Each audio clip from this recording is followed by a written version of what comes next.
Here is our friend Izzy. She runs an incredible food blog called TopWithCinnamon, which is so good she turned it into a book. Chances are if you search for sexy looking food on the internet, you will have seen her work. So therefore we're here today to learn the basics of stunning food photography. Now cooking beautiful food is one thing, but taking beautiful photos is a whole nother. So I don't know much about it, I'm here to learn. What's the first thing we should be looking out for? Well, first off, we need to talk about light. So natural light is the most important thing because it has a really nice colour to it and also good kind of like directional hit, so you get nice like side light or backlight to your food. Also, artificial lights can be too harsh or else they can cast a kind of like yellow or blue tone. So you want to avoid light bulbs and shoot outside or by a window? Yeah, you can shoot outside sometimes if it's like a nice kind of cloudy day and you get diffused light that way. But otherwise I like to shoot just right next to a window because that's quite easy.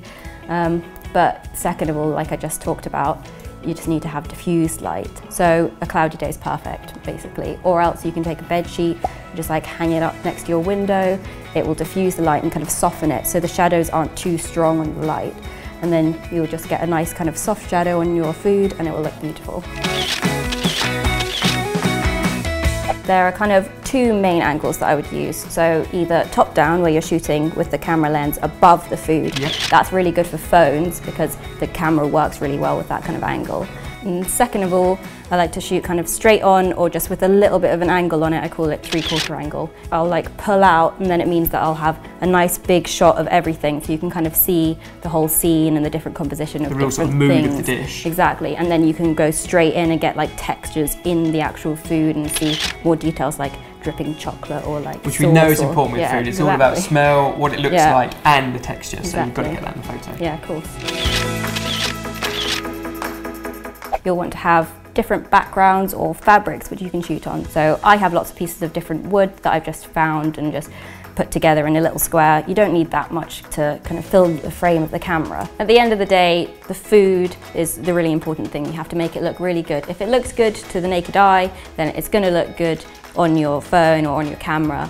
You know, any post-editing that you add later on is just going to make it look better. But if the food doesn't look good at first, you're not going to make it look good but just by like editing it later on.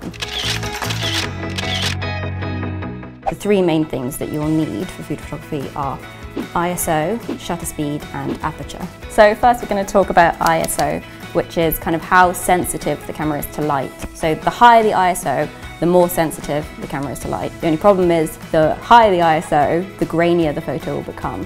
So ideally you want to keep the ISO quite low. I like to shoot around 200 or 400. So that's quite a good level and you won't get too much grain in your photo. And that's if you're shooting with natural diffused light like we spoke before. Yeah, exactly. So aperture is kind of the one that I really like to adjust because you change how much is in focus. So if you have a low aperture, which is like a small number, then it means that less will be in focus. And I normally shoot at about 3.2, which means that you'll have like the foreground in focus, but then things in the background will be nice and blurry, so you get that like nice effect. Shutter speed kind of is how fast the camera will take the photo. So I shoot at around 1/100th of a second. If you've got quite low light, then what you can do is you can put your camera on a tripod if you have one, and that means that there's more stability, so you can have a slower shutter speed and your camera won't like blur the photo. So basically the lens won't move as all the light's coming in. This takes me back to my pinhole camera days. Science. Grandpa. If you have a DSLR, one of the really good things that you can control is a thing called RAW, and it means that the photos that you take won't be compressed.